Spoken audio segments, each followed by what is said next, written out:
Bonjour à tous. Nous sommes le mercredi 29 octobre 2025 et notre ami Scott Ritter est avec nous. Bienvenue à nouveau, Scott. Welcome back, Scott. Merci de m'avoir invité. Let me start, Scott, with the new missile. Permettez-moi de commencer, Scott, avec le nouveau missile, le missile Burevestnik. Il est un peu difficile de prononcer certains de ces noms. Quand on regarde la technologie qu'ils ont utilisée, ils affirment qu'il s'agit d'un nouveau type de technologie nucléaire qui pourrait aussi avoir des applications civiles, comme dans le programme spatial. Comment voyez-vous cela? Y a-t-il une réelle différence entre les deux?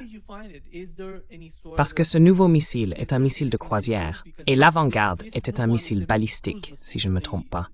C'est bien cela?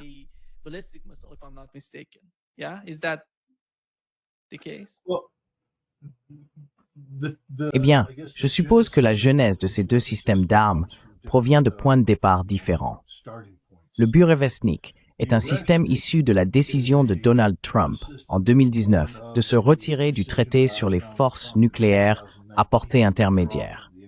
À cette époque, les Russes ont déclaré « Très bien, vous vous en retirez, mais nous ne développerons pas de nouveaux missiles à portée intermédiaire.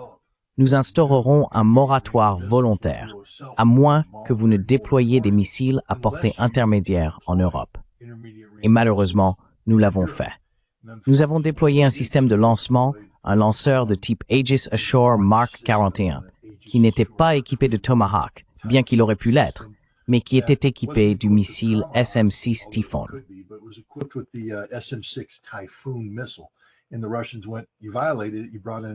Et les Russes ont dit « Vous l'avez violé. Vous avez introduit un système compatible avec le traité INF. » Ils ont donc commencé à développer un système de remplacement.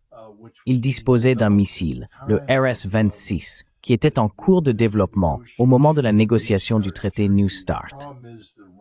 Le problème concernait la portée. Selon la charge utile installée, il pouvait s'agir soit d'un missile de portée intermédiaire, car dès qu'un missile est testé à une portée intermédiaire, il devient un missile de portée intermédiaire, soit d'un ICBM, c'est-à-dire un missile capable de parcourir de plus longues distances. Et les Russes, dans l'intérêt de mener à bien le traité New START, ont décidé de mettre le Roubaix en veille en 2017, si je ne me trompe pas.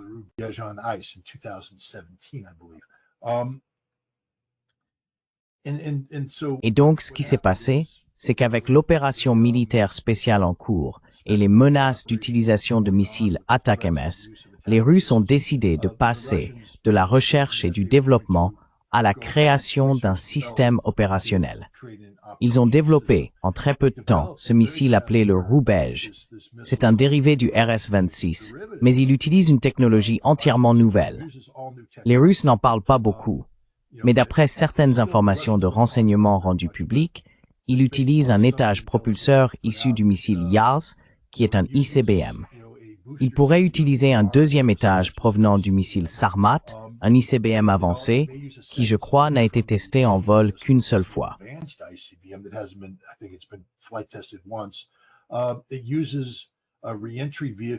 Il utilise un véhicule de rentrée adapté d'une version moderne du système Yars, équipé de plusieurs ogives. Ensuite, il emploie une toute nouvelle conception d'ogive, ce qui lui vaut le nom d'Ereshnik, ou noisette. Si vous regardez un noisetier, vous voyez les fruits suspendus. C'est à cela que cela ressemble en arrivant. Les Ukrainiens, vous savez, ont récupéré des pièces provenant du missile Bulava, qui est un missile balistique lancé depuis un sous-marin. Cela signifie que les Russes ont pris des composants de divers missiles existants et les ont assemblés. C'est quelque chose qu'ils ont déjà fait par le passé. Cela remonte à l'Institut de technologie thermique de Moscou, qui est le bureau de conception de ce missile. Il s'appelait autrefois le bureau Nadiradze. C'est leur manière de procéder.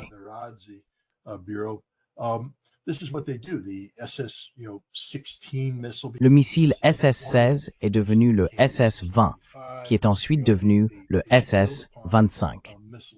Vous savez, ils développent leur système de missiles. Mais l'Ereshnik est une réponse au traité sur les forces nucléaires à portée intermédiaire, et il a été conçu pour être un missile qui menace l'Europe. En effet, lorsqu'il a été annoncé, Medvedev, dans l'un de ses tweets acerbes, a déclaré que toutes les cathédrales d'Europe, les grands centres culturels du continent, risquaient désormais d'être détruits par l'Ereshnik. Voilà dans quoi l'Europe s'est engagée en s'impliquant dans le conflit en Ukraine. L'Ereshnik, j'en suis sûr, a une lignée complètement différente. Tout d'abord, le concept d'un missile de croisière à propulsion nucléaire n'est pas nouveau.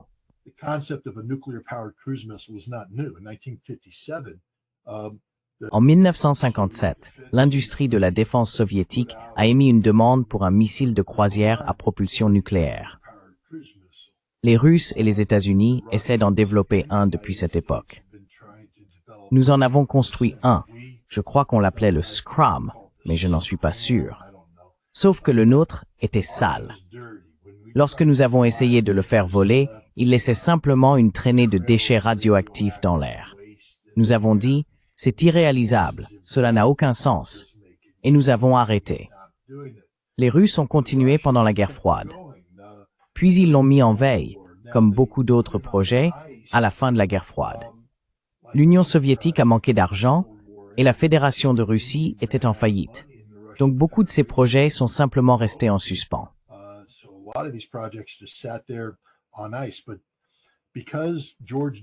Parce que George W. Bush s'est retiré du traité sur les missiles antibalistiques en 2002, et parce que les États-Unis ont commencé à déployer des systèmes de défense antimissiles. D'abord l'intercepteur basé au sol à Fort Greely en Alaska. Nous affirmons que c'est pour abattre les missiles nord-coréens, mais il peut aussi intercepter des missiles russes, ou du moins essayer de le faire lorsqu'ils passent au-dessus de la Corée du Nord. Ensuite, nous avons installé le système Aegis Ashore Mark 41 en Pologne et en Roumanie, et nous avons déployé des navires équipés du système Aegis dans le monde entier, dotés d'intercepteurs avancés SM-3 et SM-6. Ce sont les mêmes que nous utilisons pour abattre les missiles iraniens, ou du moins tenter de le faire, lorsqu'ils sont tirés contre Israël. Et les Russes disent, donc, vous avez construit le bouclier antimissile, et nous vous avions dit de ne pas le faire. C'est pourquoi Vladimir Poutine, en 2018, a fait une présentation dans laquelle il a déclaré « À cause de ce que vous avez fait, nous n'avons pas d'autre choix que de développer de nouveaux systèmes d'armes capables de déjouer tout bouclier antimissile que vous mettrez en place. »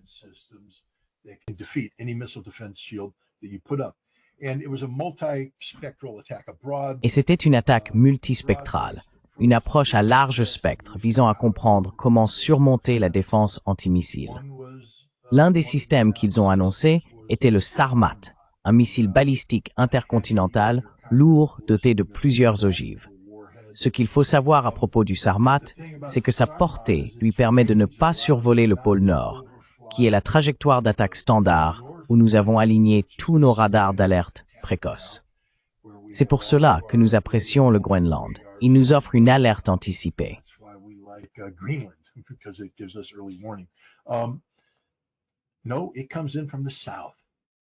Non, il arrive par le sud, là où il n'y a ni alerte précoce, ni défense antimissile potentielle. Il sera simplement lancé, arrivera, rien ne pourra l'arrêter, et il détruira toutes les cibles. Ils ont mis au point l'Avant-Garde, qui est un véhicule de rentrée hypersonique et manœuvrant actuellement équipé sur le missile SS-19, un missile basé en silo, mais il a aussi été installé sur le SS-27, et le Sarmat peut également le transporter. En gros, cette ogive ne peut pas être abattue. Elle est hypersonique. Elle vole à des vitesses impossibles à intercepter. Elle manœuvre, et c'est une arme de frappe de précision. Ils ont aussi développé le Poséidon, et je crois que Poutine a fait une annonce aujourd'hui ou hier à propos du Poséidon, qu'ils l'ont testé, pas la charge nucléaire, mais le concept du système. Et c'est dévastateur.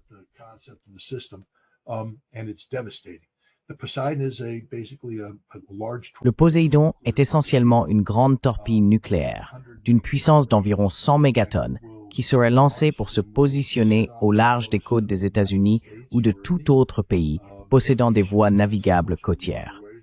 Le moment venu, elle exploserait, provoquant une gigantesque vague de destruction sur les villes côtières. Le dernier système que Poutine a présenté est le Burevestnik, le missile de croisière à propulsion nucléaire. Le concept ici est qu'il dispose d'un missile de croisière à portée illimitée, ce qui signifie qu'il n'a plus besoin d'aller simplement du point A au point B.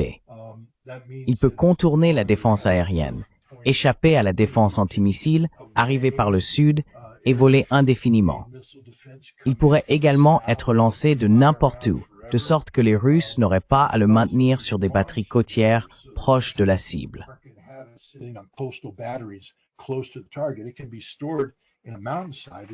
Il peut être stocké dans le flanc d'une montagne en Sibérie, sorti et lancé, et il atteindra n'importe quelle cible sur Terre. Lorsqu'on considère l'ensemble de ces armes, elles rendent caduque toute idée de système de défense antimissile. Vous savez, Donald Trump parle du bouclier doré, du dôme doré, de la création de ce système de défense antimissile. Tout ce que Poutine vient de présenter vaincra ce système de défense avant même qu'il ne soit opérationnel. C'était son objectif, et c'est pour cela que le Burevestnik a été développé. On ne peut pas le considérer isolément. Il faut le voir comme une arme appartenant à une famille d'armes conçue pour offrir une approche à large spectre visant à neutraliser la défense antimissile américaine.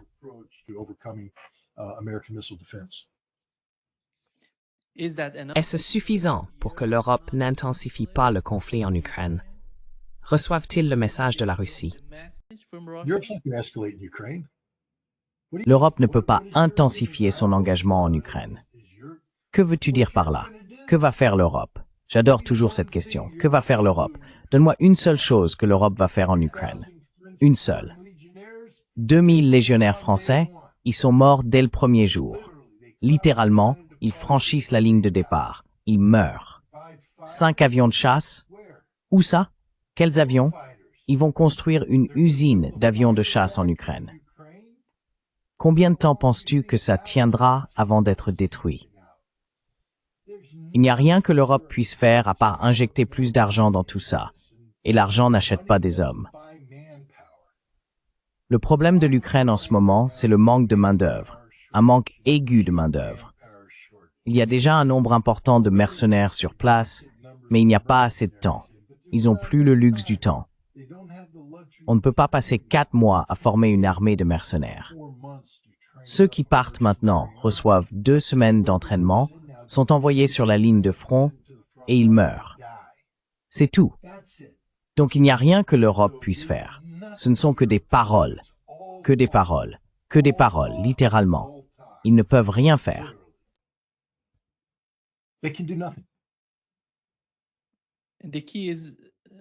Et selon moi, l'essentiel, c'est l'argent. C'est ce qui parle à Donald Trump et à son administration. C'est pour ça qu'il essaie d'obtenir quelque chose. Il ne sait pas vraiment ce qu'il veut. Penses-tu qu'il fasse pression sur l'Europe? Je ne vois pas ça se produire. Donald Trump vit dans un monde imaginaire. Il a abandonné ce conflit. Il a dit, c'est la seule fois où il a admis une défaite. Je pensais que j'aurais pu empêcher cette guerre, mais cela s'est révélé bien plus difficile. Donc il n'essaie même plus.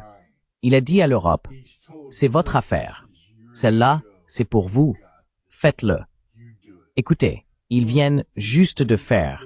Vous savez, sous l'administration Biden, nous envoyons une brigade blindée en Europe pour renforcer l'Europe.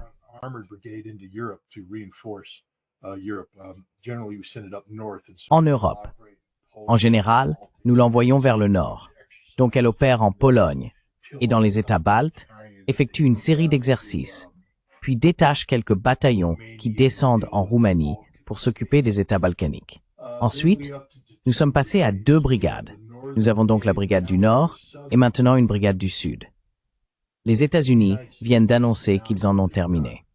La 3e division d'infanterie vient d'envoyer une brigade de combat en Roumanie où elle reprend cette mission. Et lorsque cette mission prendra fin dans 6 mois, il n'y aura pas d'unité de remplacement. C'est terminé. Nous avons fini. C'est fini.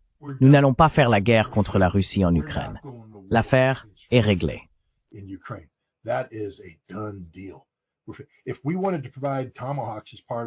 Si nous voulions fournir des Tomahawks dans le cadre d'un ensemble de mesures visant à intensifier le conflit vers une confrontation décisive avec la Russie, nous enverrions des brigades supplémentaires en Europe. Nous sommes en train de nous désengager de l'Europe. Nous ne voulons pas de guerre, et nous savons que l'Europe ne s'engagera pas dans une guerre. Nous savons ce que l'OTAN peut faire et ce qu'elle ne peut pas faire. L'OTAN peut parler, c'est tout. Cette guerre prendra fin lorsque la Russie aura gagné la guerre. Tragiquement, c'est la réalité. Les Russes viennent de mettre Trump en garde. As-tu remarqué comment ils ont inversé le récit? Avant, c'était Trump qui disait « Nous aurons une rencontre avec Vladimir Poutine lorsqu'il sera prêt à nous proposer un plan de paix acceptable. » Les Russes ont répondu « Oui, nous n'envisageons pas de rencontre avec Donald Trump tant que les États-Unis ne seront pas réalistes à propos de la paix et ne présenteront pas une politique réaliste. » Ils ont inversé la situation.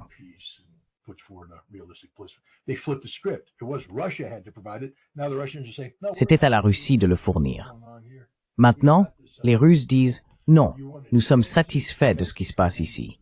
Nous maîtrisons la situation. Vous voulez changer cela? Vous devez venir avec un plan de paix acceptable. Et vous connaissez nos conditions. » C'est pourquoi Marco Rubio a annulé la réunion. Parce que les Russes n'allaient pas céder du tout. Et Rubio n'était pas prêt à faire ce qu'il fallait pour obtenir l'accord, c'est-à-dire faire pression sur l'Europe. Parce que Marco Rubio, au fond de lui, déteste Donald Trump. Tout le monde doit comprendre cela. Il n'aime pas Donald Trump. Il méprise Donald Trump. Il croit au plus profond de lui-même qu'il pourrait être un meilleur président que Donald Trump.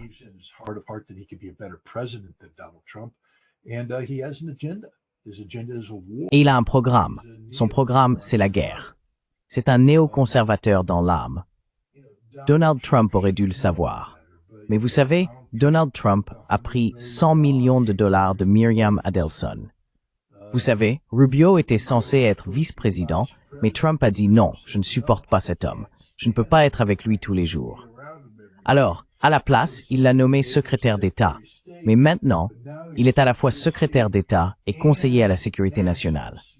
Lors de son dernier mandat, Donald Trump admet aujourd'hui qu'il a été trahi par Mike Pompeo, son secrétaire d'État, et John Bolton, son conseiller à la sécurité nationale. Et il a dit « J'ai appris ma leçon ».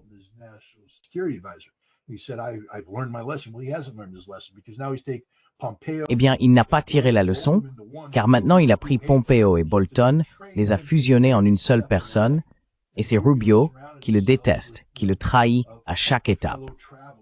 Et Rubio s'est entouré, vous savez, de compagnons de route, Scott Bessent, le secrétaire au Trésor, qui est au fond un russophobe, le soi-disant génie derrière les sanctions contre Lukoil et Rosneft, qui échoueront en un instant. Puis il y a Keith Kellogg, qui est, vous savez, le chuchoteur de Poutine, le chuchoteur de Zelensky, hautement décoré par le gouvernement ukrainien pour avoir fait ce que le gouvernement ukrainien voulait. Et c'est l'homme qui, vous savez, murmure à Donald Trump. Rubio est l'ennemi de la paix, et Donald Trump laisse cela se produire.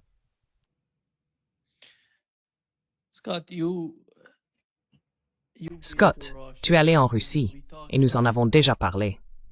Donald Trump a dit que des gens faisaient la queue dans les stations-service en Russie. J'ai parlé avec John Helmer, et il a dit que cela pouvait arriver à cause d'une certaine forme de mauvaise gestion, mais que ce n'était pas un problème systémique en Russie. Ils peuvent, tu sais, prendre une photo d'une file d'attente quelque part en Russie, mais cela n'a pas vraiment de sens quand on regarde la situation dans son ensemble. La condition interne du pays. Qu'est-ce qui ne va pas avec l'état d'esprit de l'OTAN et ce qu'ils essayent de transmettre à Donald Trump en termes d'information et de renseignement? Qu'est-ce qui cloche là-dedans, sachant que tu es allé en Russie et que tu l'as vu de tes propres yeux?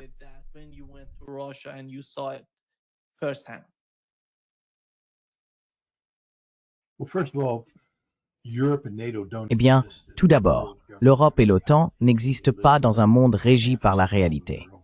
Elles vivent dans un monde imaginaire qu'elles ont elles-mêmes créé. Nous avons affaire à une élite politique et économique qui a adhéré à l'idée selon laquelle, vous savez, l'Union européenne serait cette singularité viable et intégrée, capable de se tenir sur ses deux jambes et de rivaliser avec les États-Unis. Elle était censée être une entité d'importance mondiale. soutenu par une alliance transatlantique, l'OTAN, qui était la plus puissante du monde. Mais à la fin de la guerre froide, deux problèmes sont apparus. Premièrement, l'Europe est une réalité dysfonctionnelle. Il n'existe pas de singularité européenne.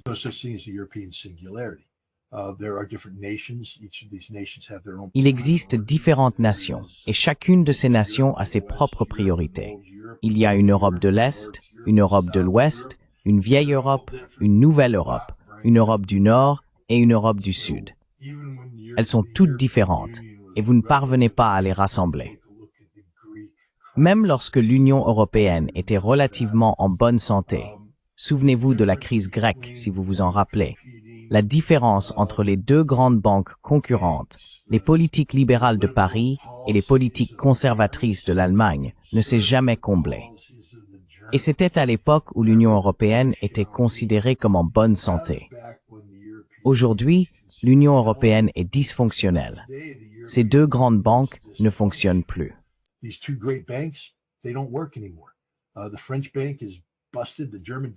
La banque française est en faillite. La banque allemande est ruinée. Il n'y a plus de système bancaire en Europe. Ils improvisent au fur et à mesure. Mais ces élites politiques ne peuvent pas admettre la défaite, car dès qu'un politicien admet sa défaite, il est remplacé. Ils doivent donc continuer à mentir au peuple. Que se passe-t-il quand on a des problèmes internes? On cherche des causes externes.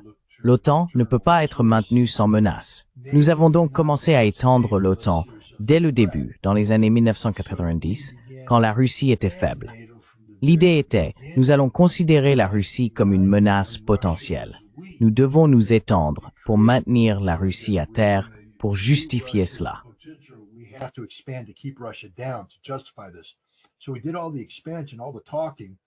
Donc nous avons fait toute l'expansion, toute la discussion, mais c'est un peu comme dire je vais me mettre en forme, puis acheter des magazines de musculation et regarder les photos, sans jamais aller à la salle de sport. Et c'est ce que l'OTAN a fait. Ils sont restés là pendant des décennies à dire « nous allons être forts, nous allons nous étendre », mais ils ne sont jamais allés à la salle de sport. Et maintenant, nous avons une situation où la force militaire de l'OTAN s'est atrophiée. Il n'y a plus de force militaire. Aucune. Absolument aucune. Ils ne peuvent pas se déployer. Ils n'ont pas de capacité logistique. Et je conseillerais à tous les soi-disant stratèges de salon dans votre auditoire, à quiconque doute de ce que je dis, d'étudier la logistique. Étudiez l'art de la logistique. Étudiez ce qu'il faut pour faire la guerre.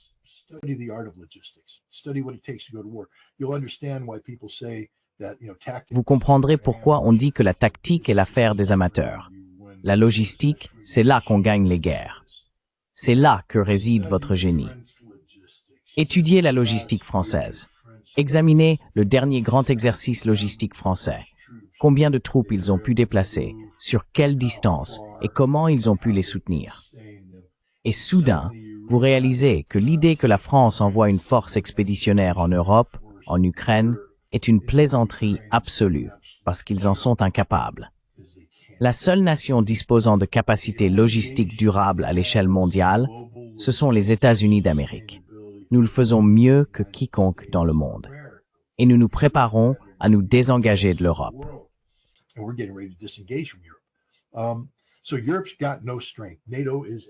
Donc l'Europe n'a aucune force.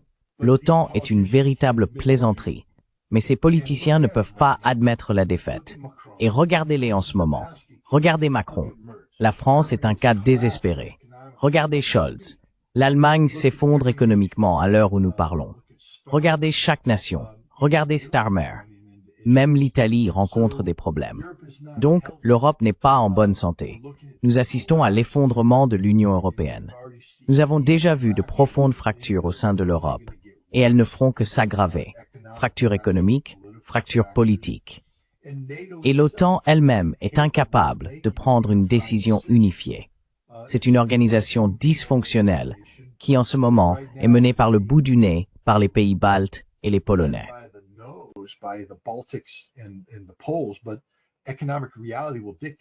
Mais la réalité économique dictera que l'OTAN ne peut pas faire ce qu'ils veulent qu'elle fasse. Et une fois que les États-Unis, regardez ce qui se passera quand nous retirerons la division lourde de Roumanie. Regardez à quel point les Roumains deviendront paisibles. Dès que le grand frère américain dira « Je ne te couvre plus, je m'en vais », regardez à quel point une partie de l'Europe deviendra docile. Vous voulez voir les Polonais devenir de petits garçons obéissants qui se font dessus. Que l'Amérique retire sa division, son quartier général de corps d'armée, son quartier général de division et sa brigade de Pologne. Puis regardez ce que feront les Polonais. Vous voulez voir l'Allemagne paniquer? Retirez les troupes américaines d'Allemagne. Cela va arriver. Nous en avons assez.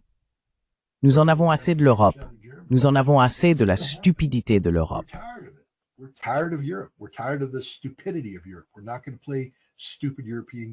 Nous n'allons pas jouer à ces stupides jeux européens. Mais cela va se faire progressivement. Nous ne pouvons pas le faire de manière précipitée. Ce que nous observons en ce moment, c'est la fin de l'Europe telle que nous la connaissons. L'Europe existera toujours, géographiquement, mais démographiquement. Qu'est-ce que l'Europe aujourd'hui? Avec le taux d'immigration élevé actuel, qu'est-ce qui définit un pays européen? Les Allemands sont-ils encore Allemands? Les Suédois sont-ils encore Suédois? Les Français sont-ils encore Français? Ou bien s'agit-il d'un amalgame d'ethnies qui se sont installées et ne partagent pas les mêmes valeurs culturelles? Que signifie être Français aujourd'hui?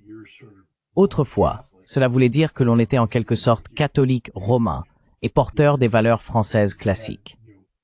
Aujourd'hui, on peut être musulman et n'avoir rien en commun avec les rois de France d'autrefois.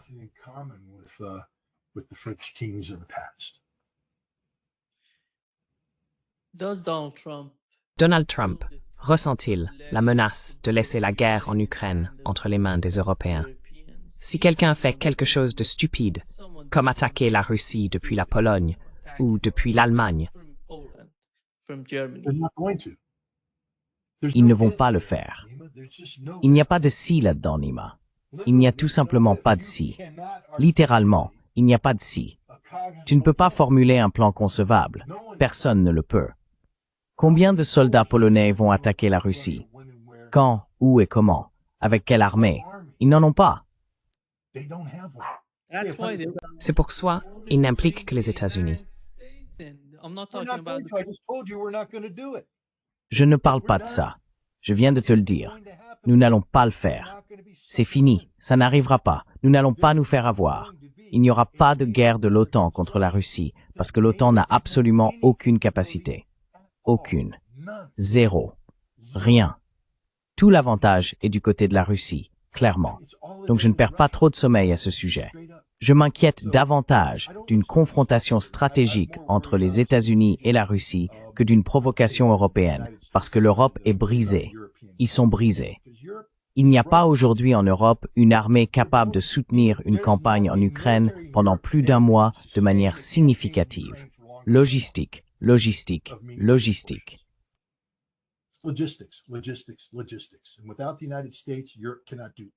Et sans les États-Unis, l'Europe ne peut rien faire.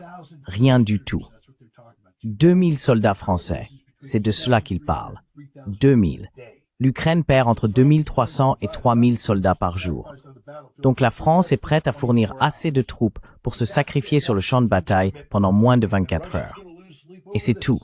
Voilà l'engagement français. Et la Russie va perdre le sommeil à cause de ça. Non. Il ne se passera rien du côté de l'OTAN. Quand les drones ont survolé la Pologne, quelle a été la réponse allemande? 2 Typhoon. 2. Les Pays-Bas ont envoyé quoi? 2 F-35. La Grande-Bretagne les a fait voler. C'est tout. Vous voulez savoir pourquoi? Parce que déployer des avions, c'est une capacité expéditionnaire.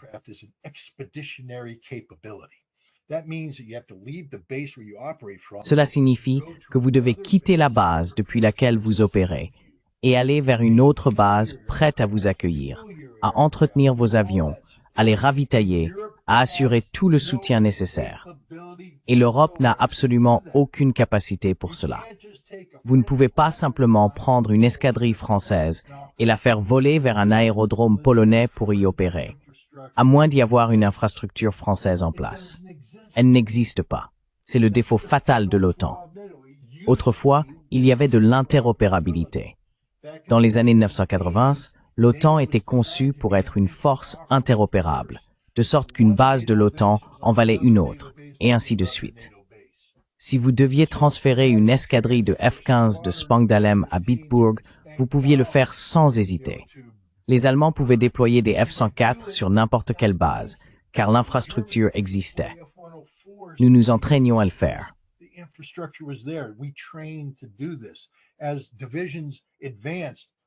À mesure que les divisions avançaient, les trains logistiques d'un corps pouvaient soutenir une division allemande, une division américaine ou une brigade britannique. Ils pouvaient tout faire, car nous nous étions entraînés de cette manière pour assurer l'interopérabilité. Aujourd'hui, il n'y a plus d'interopérabilité. Aucune. Une division polonaise nécessite un soutien et un maintien en conditions distinctes de ceux de la brigade américaine qui combat à ses côtés. Cela signifie que nous devons disposer de deux capacités logistiques parallèles opérant sur une seule ligne de communication. Comprenez-vous à quel point c'est fatalement stupide?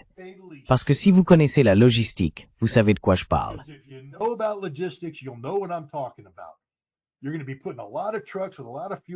Vous allez mettre beaucoup de camions, avec beaucoup de carburant et beaucoup de munitions sur une seule autoroute, et ils vont tous mourir.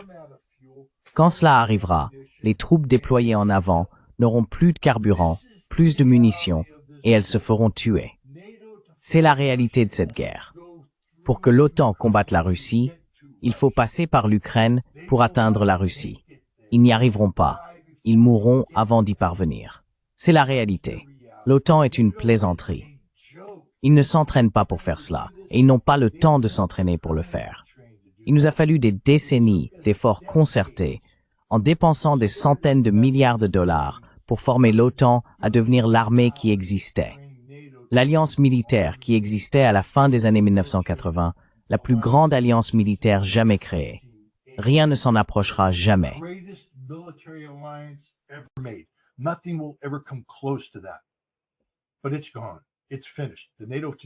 Mais c'est fini, c'est terminé.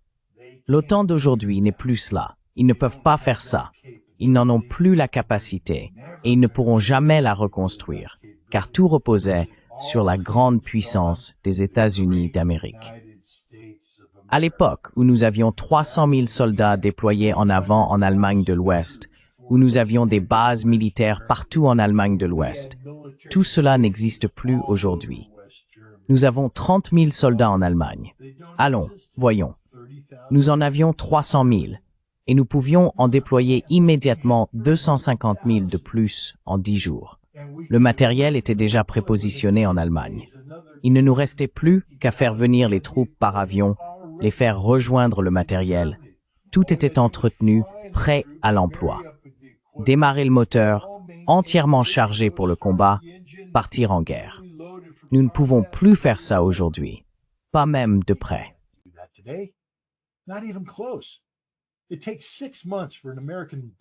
Il faut 6 mois à une brigade américaine pour recevoir son ordre d'alerte, embarquer sur des navires et naviguer jusqu'à Hambourg. Ensuite, ils débarquent et se retrouvent coincés dans le système ferroviaire, car on ne peut pas franchir les frontières facilement. Il n'y a pas de contrôle douanier là-bas. Ils n'ont pas encore réglé ce problème. Les ponts, le rail, rien ne peut supporter le trafic militaire de nos jours. Rien. Autrefois, tout était conçu pour cela. Aujourd'hui, plus rien ne le permet. C'est une blague tragique, absolue. Les gens doivent donc arrêter d'attribuer à l'OTAN des capacités qui n'existent tout simplement pas. Peu m'importe combien de fois un ministre belge de la Défense veut bomber le torse et dire des absurdités. Il n'y a aujourd'hui qu'une seule armée en Europe capable de combattre les Russes, et c'est l'armée ukrainienne. Et elle se fait massacrer à raison de 2300 à 3000 hommes par jour.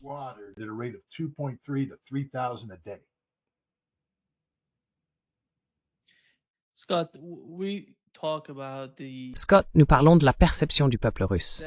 Tu sais, il y avait une sorte de débat, si tu te souviens, selon lequel les gens n'étaient pas satisfaits de la position que le président russe adoptait en réponse à l'Occident. Quelle était ta compréhension de la situation? Un débat? Il n'y avait pas de débat en Russie à ma connaissance. Le débat avait lieu en Occident. Nous en parlions, mais nous ne savions rien de la Russie.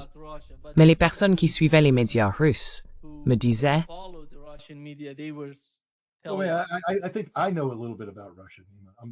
Je pense que je connais un peu la Russie. Je ne vais pas accepter l'idée que je n'en sais rien. Je suis plutôt à l'aise avec mes connaissances sur la Russie. Bon sang. Bien plus à l'aise avec les conclusions auxquelles je suis parvenu qu'en écoutant Gilbert Doctorow, par exemple, ou Roberts ou ses autres détracteurs. Soyons aussi clairs que possible, parfaitement clairs.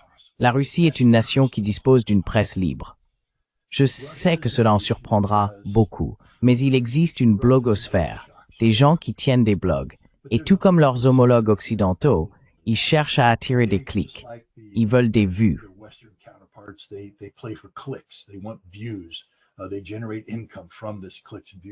Ils tirent leurs revenus des clics, des vues et de la publicité. C'est pourquoi ils tiennent des propos controversés. Ils ont bâti leur réputation sur leur critique de ce qui se passe dans l'opération militaire spéciale. Beaucoup d'entre eux étaient proches de Prigojine et partageaient, disons, les arguments exagérés qu'il avançait pour condamner Shoigu et Gerasimov. Il s'est avéré que Shoigu et Gerasimov savaient en réalité ce qu'ils faisaient pour mener une guerre, et que c'était Prigojine qui était le méchant et l'idiot. Et ceux qui le soutenaient étaient tout aussi idiots. Il y a aussi une catégorie d'hommes d'affaires. Encore une fois, vous savez, je ne vais pas en parler. Disons simplement les choses ainsi.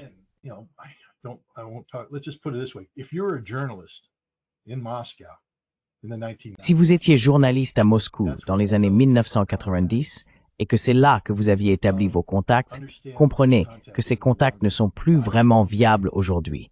La plupart ont fui à Londres, aux États-Unis, à Paris et ainsi de suite. Ceux qui sont restés à Moscou constituent une minorité distincte.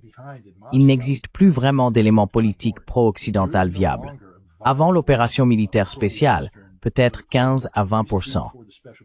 Surtout à Moscou et à Saint-Pétersbourg, s'opposaient discrètement aux politiques de Vladimir Poutine et soutenaient secrètement le programme réformiste de Navalny. Mais voyez-vous, Navalny était en réalité un agent du MI6 payé par Mikhail Khodorkovsky. Je vais probablement écorcher son nom.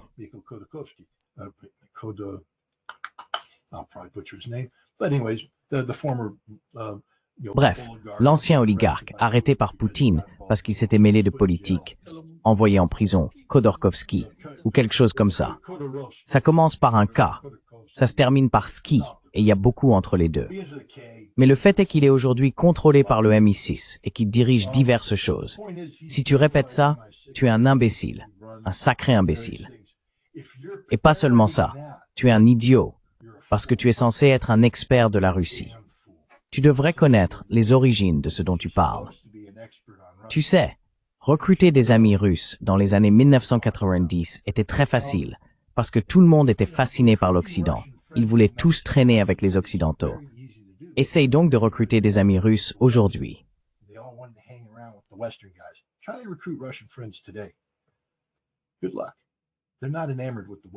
Bonne chance. Ils ne sont plus séduits par l'Occident. Ils nous voient un peu tels que nous sommes. Et pensez qu'à une époque où le MI6 utilise la communauté d'affaires issue de l'immigration pour attiser les troubles et l'opposition, tu vas développer ton propre réseau de contacts d'affaires pro-occidentaux à Moscou qui te raconteront des choses sur la Russie. Eh bien, tu comprends la stupidité de cela. La Russie dispose d'un service de contre-espionnage très efficace. Et on ne joue pas à des jeux de chuchotement. Ce que tu fais à la place, c'est inventer des algorithmes stupides. Par exemple, oh, j'ai regardé la traduction russe de l'émission du juge Napolitano et j'ai lu les commentaires là-bas.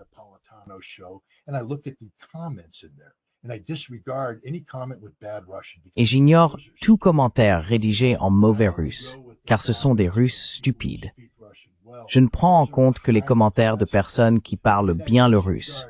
Ce sont les commentaires de la classe supérieure. Ensuite, j'écarte tous les commentaires favorables à Poutine et je ne me concentre que sur la mince tranche de commentaires qui le condamnent, sans me soucier de leur origine, de qui ils sont ou de ce qu'ils représentent. Et c'est ainsi que je forme mon jugement. Voilà, en résumé, l'analyse de Gilbert Doctorow. C'est ce qu'il a dit. Je ne dis pas « non ». Il n'existe aucune opposition à Vladimir Poutine d'importance politique. Vladimir Poutine est de loin le président le plus populaire que la Russie ait jamais eu. Son taux de popularité se situe dans les 80%.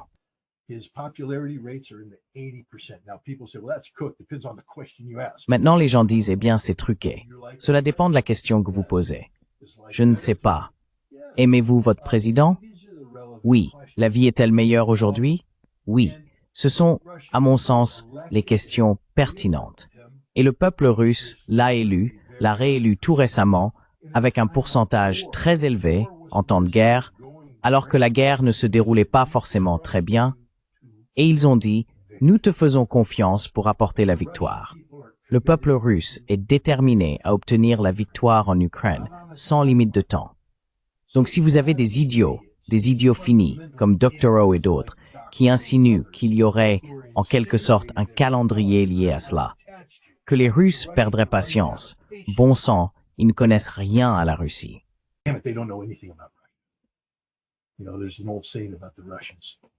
Vous savez, il y a un vieux dicton à propos des Russes. Lent à harnacher, rapide à chevaucher. Les Russes sont patients. Il n'y a pas de vague d'antipoutinisme là-bas. Plus cette guerre dure, plus une chose revient dans la bouche de chaque Russe à qui j'ai parlé. Chaque Russe à qui j'ai parlé, c'est nous voulons la paix, mais d'abord la victoire. Nous voulons la paix, mais d'abord la victoire. Et quand on demande, eh bien, quand voulez-vous la victoire? La victoire viendra quand elle viendra. Et si vous ne dites pas cela, alors vous ne reflétez pas la grande majorité du peuple russe. Et pour tous ces types qui insinuent qu'il existe en Russie un mouvement populaire de quasi-intellectuels lassés de Poutine et menant quelque chose, c'est du pur bullshit à 110%.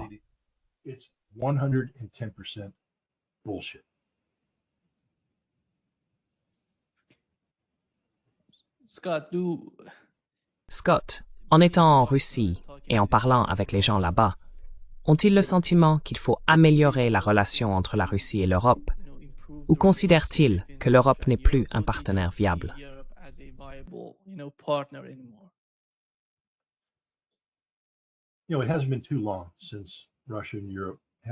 Vous savez, il n'y a pas si longtemps que la Russie et l'Europe entretenaient des relations économiques viables. 4 ans. Et je mentirais si je disais qu'il n'y a pas une certaine affection pour l'Europe parmi les gens. Mais cette affection disparaît rapidement. Très rapidement. Tout d'abord, l'Europe est devenue en quelque sorte une société malade. La Russie n'est pas une nation parfaite. Elle a ses problèmes. Inutile de les souligner. Mais, vous savez, pour une nation qui se targue de grandes valeurs familiales, pourquoi y a-t-il autant de mères célibataires? Il y a des problèmes en Russie, tout comme il y en a partout ailleurs.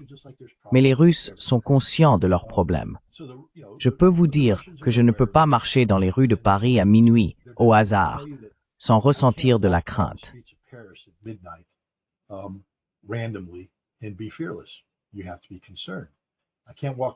Il faut être prudent.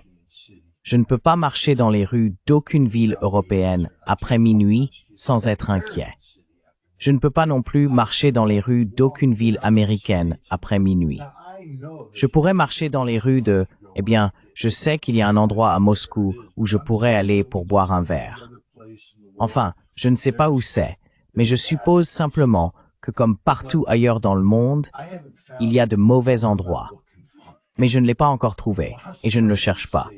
Moscou est une ville sûre, et cela reflète, eh bien, ce n'est pas seulement Moscou. Novosibirsk est une ville sûre.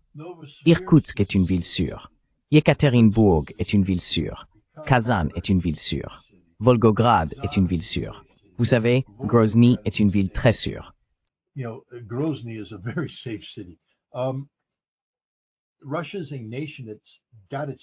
La Russie est une nation qui s'est ressaisie et elle s'améliore de plus en plus.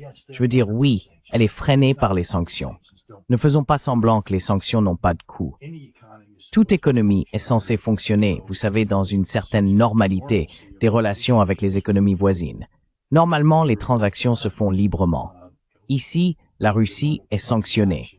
Elle ne peut pas fonctionner normalement. Son économie a dû s'adapter. Et nous parlons d'ajustements majeurs réalisés en très peu de temps. Mais l'économie russe est florissante. Vous savez, Donald Trump, le grand économiste américain, le président Scott Ritter, le secrétaire d'État, notre économie a cru de 1,6%. L'an dernier, la Russie a cru de 4%. Et cela sous sanctions.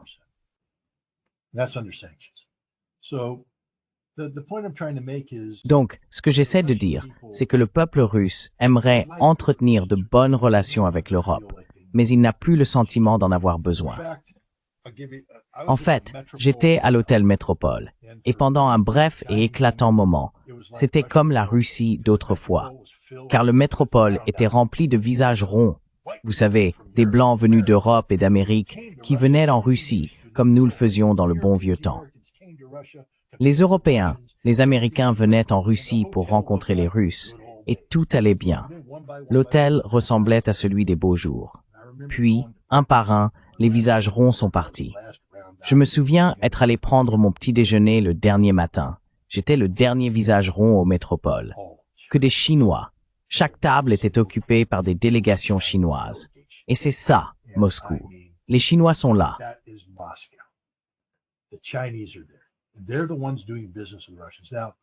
Ce sont eux qui font des affaires avec les Russes. Maintenant, diriez-vous que la Russie préférerait faire des affaires avec les Européens? Peut-être il y a 2 ans. Aujourd'hui, pourquoi? Qu'est-ce que l'Europe a à offrir? Rien. Ce sont des économies effondrées, des sociétés en échec. La Chine est le cœur économique du monde. La Russie entretient de bonnes relations avec les Chinois. C'est un changement stratégique dans la manière de penser. Les Chinois sont partout. Les voitures chinoises sont partout. La Chine est partout. Et tous ceux qui essayent de dire, eh bien, les Chinois ne produisent pas de bonnes choses. Ils produisent des choses sacrément bonnes. Leurs produits fonctionnent. Ils sont de haute qualité. Et la Russie s'y habitue. Il fut un temps où les Russes auraient préféré mourir plutôt que d'acheter quelque chose portant la mention « fabriqué en Chine ».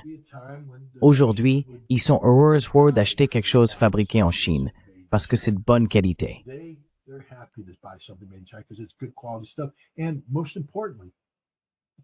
Et surtout, les Chinois sont leurs amis. Peux-tu dire cela des Européens? Non. Peux-tu le dire des Américains? Malheureusement, non. Les Chinois sont là pour faire des affaires, mais pour faire des affaires en amis. Ils n'essayent pas de t'imposer quoi que ce soit. Il n'y a pas de sanctions chinoises contre la Russie. Les Chinois sont là pour conclure un contrat commercial. Maintenant, ils négocient durement, ils sont exigeants. Je ne dis pas que les Chinois offrent de bonnes affaires aux Russes, mais les Russes le savent et ils concluent les accords qu'ils doivent conclure. Mais non, la Russie n'a absolument pas besoin de l'Europe. Elle ne veut pas de l'Europe.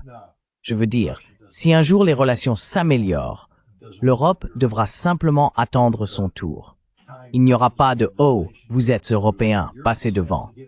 Et l'Amérique est en train de perdre cette occasion.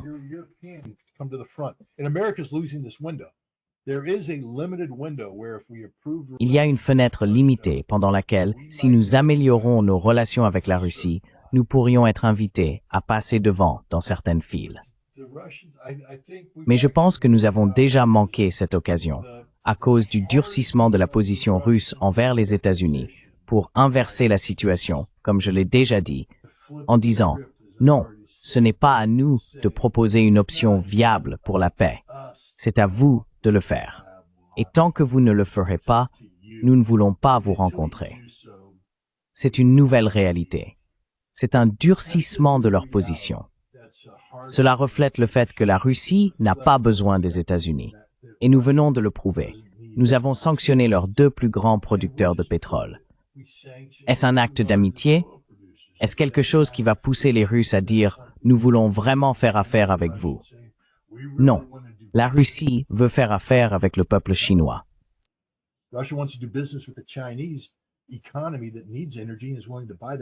Une économie qui a besoin d'énergie est prête à acheter cette énergie à la Russie, même à prix réduit. Ce n'est pas un problème. Au moins la Russie fait des affaires. Considère-t-il que la fenêtre de partenariat avec les États-Unis est encore ouverte? ou ont-ils le sentiment qu'elle est en train de disparaître? Il semble que Donald Trump ait représenté une forme de changement dans la manière dont la Russie perçoit les États-Unis. Ils ont vu en lui quelqu'un avec qui ils pouvaient dialoguer, ce qui constituait, après tout, un changement majeur. Which was a huge change after all. I think we have to. Je pense que nous devons être prudents ici. Les Russes sont très pragmatiques, très réalistes. Lorsque j'ai parlé avec Anatoly Antonov, qui était l'ambassadeur de Russie aux États-Unis, nous déjeunions parfois ensemble. Et la seule chose qu'il a dite en parlant de la politique américaine, c'était « Nous ne nous soucions pas vraiment de qui gagne. Ce que nous voulons, c'est de la prévisibilité. Peu importe qui l'emporte, il faut simplement être prévisible, car ainsi nous saurons d'où vous venez. Soyez prévisible pour nous ou contre nous. Mais dans tous les cas, nous élaborerons une politique en réponse qui nous permettra de faire de la planification stratégique et des choses de ce genre. Ce que nous ne voulons pas, c'est de l'imprévisibilité. Eh bien, Donald Trump est littéralement la chose la plus imprévisible qui leur soit arrivée en politique.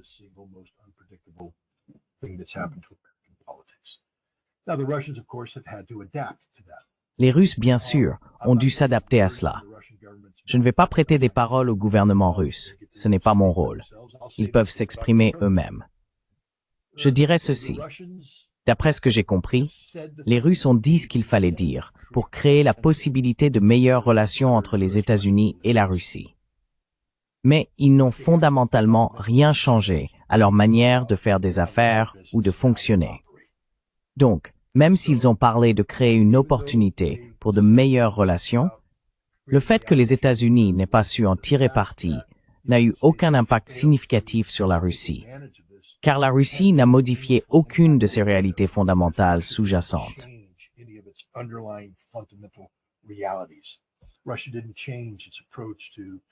La Russie n'a pas changé son approche de la dissuasion nucléaire stratégique. La Russie n'a pas modifié ses priorités économiques. La Russie n'a rien changé du tout. La réalité de la Russie a toujours été de s'appuyer sur les faits, pas sur la théorie. Et le potentiel d'une amélioration des relations entre les États-Unis et la Russie reste purement théorique. Rien de concret n'a vu le jour, au grand désarroi de nombreux diplomates russes qui ont déclaré « Nous attendons que les États-Unis fassent quelque chose. Nous entendons des mots, mais rien ne se passe de fondamental ou de perceptible. » Je ne pense donc pas que les Russes s'en soucient vraiment. Je pense qu'ils en ont assez de Donald Trump.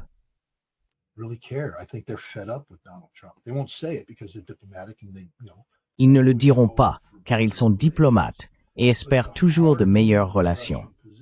Mais le durcissement de la position russe, ce renversement de perspective, signifie qu'ils ne disent plus « Nous sommes prêts à travailler avec les États-Unis sur ce sujet ». Désormais, c'est « Les États-Unis doivent commencer à travailler avec la Russie ». Et c'est le signal que la Russie a envoyé.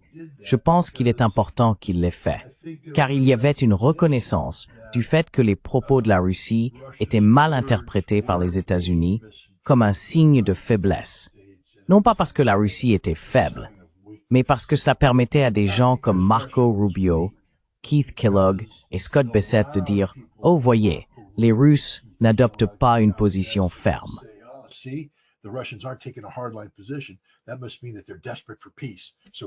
Cela doit vouloir dire qu'ils sont désespérés de trouver la paix. Donc, nous devons simplement redoubler d'efforts. Et les Russes ont dit, nous n'avons rien changé. Ils n'ont pas ralenti leur offensive. Ils n'ont pas cessé de bombarder, ils n'ont rien arrêté du tout. En fait, ils ont appuyé à fond sur l'accélérateur. Mais Keith Kellogg et tous les autres disaient, non, Poutine est faible. Ceci, cela, tu vois, des idiots comme Gilbert Doctorow, il est faible. Rien à voir avec ça. Les Russes ont essentiellement dit, non, nous allons envoyer un autre signal aux États-Unis. Nous avons fini de jouer à des jeux stupides. Quand vous serez prêts à nous parler, venez nous voir. Nous serons plus qu'heureux de vous recevoir. Mais c'est à vous de proposer des plans.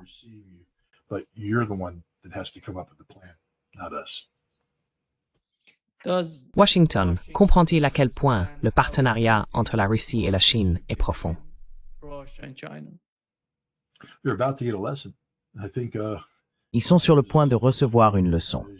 Je pense que Trump doit rencontrer Xi Jinping dans un avenir proche, et je crois qu'il va se faire remettre à sa place, car les Chinois, à mon avis, ne vont céder sur rien.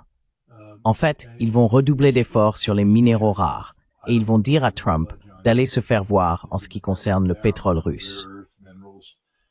Je pense qu'ils vont aussi dire que toute sanction secondaire contre la Chine à propos du pétrole russe entraînera de graves conséquences pour tout le reste, qu'il ne peut pas y avoir de relation commerciale avec la menace de sanctions secondaires planant sur la Chine, et que la Chine ne permettra pas que ses besoins en sécurité énergétique soient subordonnés aux caprices d'un gouvernement américain. Maintenant, ce que fera Trump, je n'en sais rien. now what Trump does, I don't know. He's got, Rubio and Bessent are two, Il a, tu sais, Rubio et Bessent, deux idiots qui lui soufflent de mauvais conseils à l'oreille. Espérons que Donald Trump prenne le taureau par les cornes et mette fin à une partie de ses absurdités. Il s'en sort en intimidant l'Inde dans une certaine mesure, mais même le gouvernement indien a déclaré que les achats d'État de pétrole russe se poursuivraient. Ils ne peuvent pas contrôler ce qui se passe avec les entreprises indiennes privées, comme Reliance, je crois que c'est le nom, le plus grand acheteur privé. Tu sais, ils ont mis cela en pause parce qu'ils sont inquiets des sanctions secondaires. L'Inde n'a pas le même levier sur l'économie américaine que la Chine.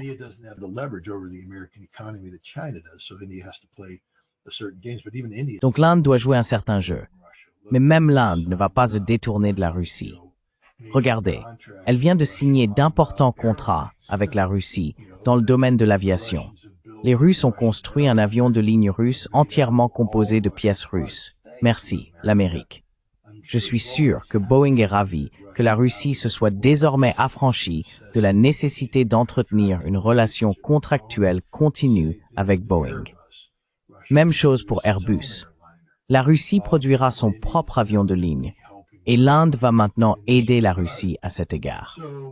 Donc vous savez, Trump va se retrouver confronté à la réalité. Il ne peut pas dicter les résultats, surtout à une nation comme la Chine, qui détient en fait toutes les cartes.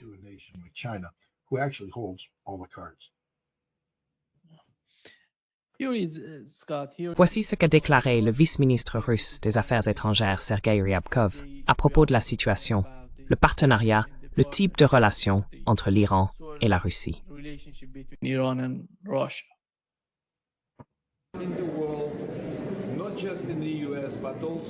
Non seulement aux États-Unis, mais aussi en Europe, au sein de l'Union européenne, ils utilisent cela comme prétexte pour intimider, pour recourir à la puissance militaire contre l'Iran, ce que nous condamnons fermement. Nous restons main dans la main, côte à côte avec l'Iran, et cela restera ainsi à l'avenir. Nous sommes très reconnaissants de tout le soutien que nous recevons de l'Iran, sur le plan politique et autrement. C'est important en cette période difficile.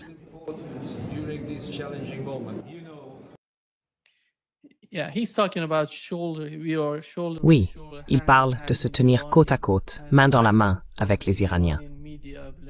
Et je sais, d'après les médias iraniens, j'ai appris que si l'on suit les médias iraniens, on voit ces personnes qui souhaitent une meilleure relation entre l'Iran et les États-Unis.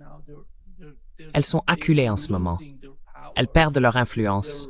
Leur discours s'affaiblit au fil du temps et l'Iran se rapproche considérablement de la Russie et de la Chine. Oui.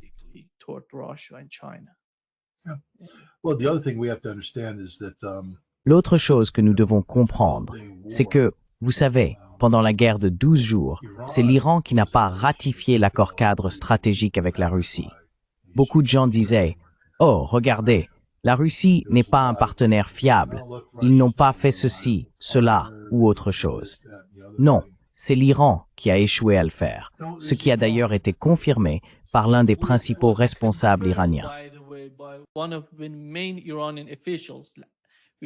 Ali Shamkhani était le principal négociateur avec les États-Unis.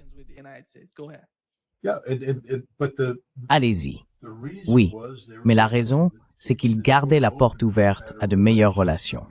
Je veux dire, mais où cela les a-t-il menés? de fausses négociations qui les ont préparés à une attaque préventive d'Israël, laquelle a tué des membres importants de leur direction militaire, tenté de tuer le président, tenté de tuer le guide suprême. Voilà ce que de bonnes relations avec les États-Unis vous apportent. Et je pense que l'Iran a été secoué par une onde de choc. Une révélation que l'Amérique est l'allié le moins fiable qu'on puisse souhaiter. Et ce n'est pas juste de dire aux Russes « Oh, vous n'étiez pas un bon allié parce que vous ne vous êtes pas mobilisé pour cela. » Eh bien, vous n'avez pas ratifié le fichu accord. Maintenant, il est ratifié. Maintenant, c'est un accord. Et maintenant, regardez ce que font les Russes.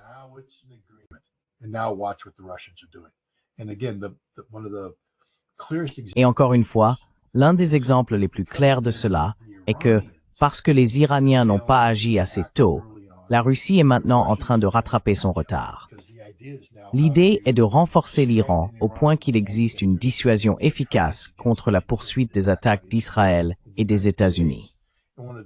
L'une des principales faiblesses de l'Iran concernait la puissance aérienne, des chasseurs modernes capables d'un engagement significatif.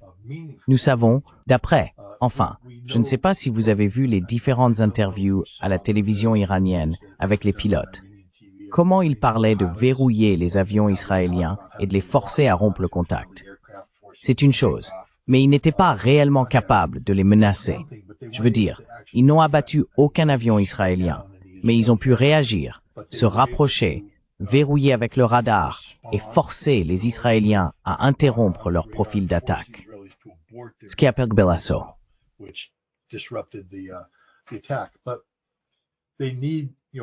Mais ils ont besoin d'une meilleure catégorie d'avions. La Russie a promis, je crois, le chasseur Su-35 à l'Iran.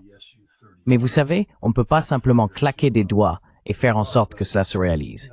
Cela demande de la formation et de la préparation. Il y a des réalités de production. Et le Su-35 est un avion très demandé en ce moment à cause du conflit en Ukraine, etc. Mais la Russie travaille avec les Iraniens pour livrer le Su-35 là-bas. On ne veut pas déployer prématurément un appareil aussi coûteux dans un pays pour qu'il soit ensuite détruit sur la piste, s'écrase lors d'un mauvais exercice d'entraînement ou soit abattu parce qu'ils ne savent pas encore pleinement utiliser l'avion. Ce que la Russie a fait, en revanche, c'est fournir des avions MiG-29 avancés provenant d'escadrons de première ligne russes.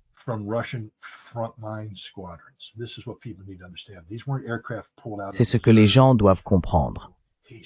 Il ne s'agit pas d'avions sortis de la réserve et remis en état à la hâte. Ce sont les meilleurs MiG-29 que l'armée de l'air russe utilise. Des MiG-29 que la Russie engagerait au combat contre l'OTAN si elle en recevait l'ordre. Et la Russie a détourné ses chasseurs de première ligne vers l'Iran, où ils volent aujourd'hui au-dessus de Téhéran, bouclant ce point d'accès à la mer Caspienne qu'utilisent les Israéliens lorsqu'ils passent par l'Azerbaïdjan pour entrer. C'est une manœuvre qui change la donne, ce que fait la Russie. La Russie est un bon allié. Désormais, la Russie et l'Iran ont, je suppose, finalisé cette nouvelle route commerciale dont ils parlent, de Saint-Pétersbourg jusqu'à Chabahar ou Bandar Abbas.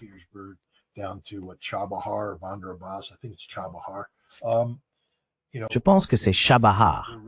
Vous savez, la ligne ferroviaire utilisant la connectivité de la mer Caspienne, c'est une question de niveau stratégique.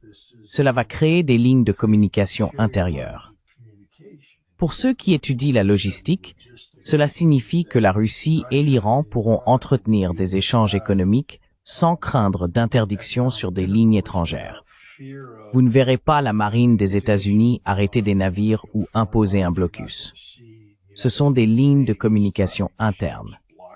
Il en va de même pour la Chine. La Chine dispose désormais de lignes de communication internes avec l'Iran qui ne peuvent pas être interceptées par l'Occident. C'est une bonne nouvelle pour l'Iran. C'est le pivot stratégique vers l'Est dont l'Iran parle depuis des décennies et qui devient maintenant une réalité.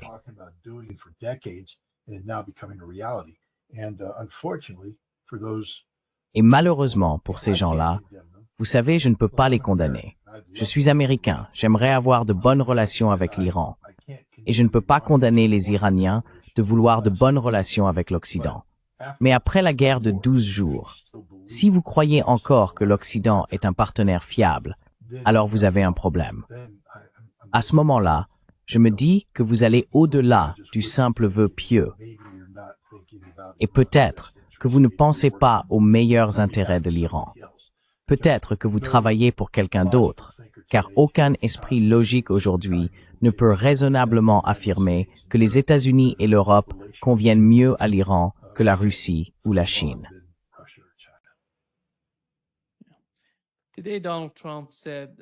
Aujourd'hui, Donald Trump a dit, Scott a dit, que rien ne mettrait en péril le cessez-le-feu à Gaza. Mais en regardant la situation, Israël attaque, et Rubio dit qu'ils se défendent. Quel genre de cessez-le-feu est-ce là? Ce n'est pas un cessez-le-feu. It's not a ceasefire. You can't have a ceasefire if the other side. On ne peut pas avoir de cessez-le-feu si un camp peut le violer à tout moment, sous n'importe quel prétexte, puis prétendre qu'il ne l'a pas violé. Je veux dire, les Israéliens ont utilisé un prétexte fabriqué. Je ne sais pas ce qui s'est passé à Rafah.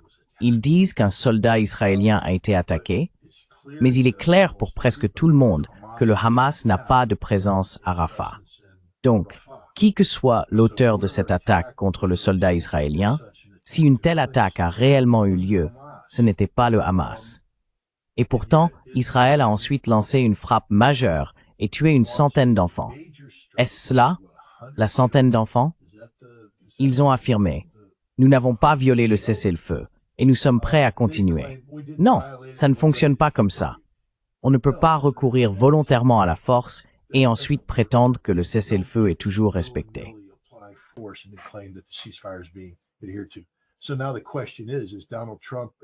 La question est donc la suivante. Donald Trump est-il un participant conscient de cette malversation d'Israël ou va-t-il demander des comptes à Israël? D'après ce que je comprends, Benjamin Netanyahou a contacté Donald Trump et l'a informé de son intention de faire cela, et Donald Trump n'a rien fait pour le dissuader. En fait, ils ont soutenu l'action israélienne. Il n'y a donc pas de cessez-le-feu. C'est une plaisanterie. Nous devons maintenant nous fier aux propos de Ben Gvir et d'autres, qui disaient que tout cet accord visait simplement à récupérer les otages, à éliminer le cauchemar politique du gouvernement Netanyahou. Maintenant, ils vont y aller et terminer le travail. Et si c'est le cas, alors cet accord n'aboutira jamais. Tom Brock dit que le dernier avertissement adressé au gouvernement libanais est que s'il ne désarme pas le Hezbollah, Israël le fera par la force. Ils feront ce qu'ils veulent. Mais comment pourraient-ils réellement désarmer le Hezbollah par la force? Est-ce même possible? Vous savez, après la décapitation, ils ont attaqué le sud du Liban. Ils n'ont pas pu avancer et ont fini par demander un cessez-le-feu, avant la chute d'Assad, si vous vous souvenez. Alors, Israël est-il vraiment capable de désarmer le Hezbollah? Non. Israël est capable de faire exploser des bâtiments libanais, de tuer des civils libanais, de causer du tort au Liban. Ils sont capables d'endommager une partie de l'infrastructure du Hezbollah. Mais au bout du compte, le Hezbollah est une organisation de résistance et elle résistera à l'agression israélienne. Elle n'est peut-être plus aussi forte qu'autrefois. Je crois qu'Israël a réussi à détruire une partie, peut-être même une part importante, de la capacité de riposte stratégique du Hezbollah. Mais lorsqu'il s'agit de défendre le sol du sud du Liban contre les occupants israéliens, il n'existe pas de force meilleure que le Hezbollah. Ils l'ont déjà prouvé. Ils ont vaincu Israël. Ils ont forcé Israël à se retirer. Et ils le forceront à se retirer à nouveau si c'est la voie qu'Israël choisit.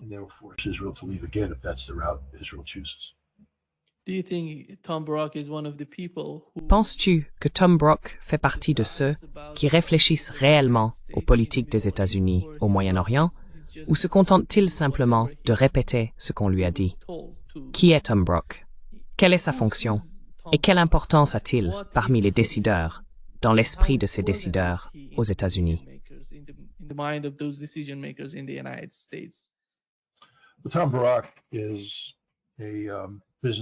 Tom Barak est un homme d'affaires qui a été nommé, je crois, ambassadeur en Turquie. Ensuite, il a assumé plusieurs autres responsabilités, notamment celle d'envoyé spécial pour la Syrie, s'occupant de la situation syrienne et libanaise. Il s'est également mêlé du conflit arméno-azerbaïdjanais. Il a donc endossé une sorte de rôle de tsar régional. Je pense qu'il a l'oreille du président et qu'il en est un bon porte-parole. Mais l'idée que Tom Barrack prenne des décisions pouvant entraîner un recours à la force militaire est totalement absurde. Tom Barrack n'est pas un décideur. Tom Barrack est un porte-parole, rien de plus. Les décideurs sont Donald Trump ou Marco Rubio. Je ne dis pas que Barrack est déconnecté de la réalité. Les déclarations qu'il fait peuvent refléter le sentiment politique réel des États-Unis. Mais Tom Barrack ne décroche pas le téléphone pour dire « déchaîner l'enfer ». Cette décision revient au président des États-Unis, au secrétaire d'État et au secrétaire à la Défense.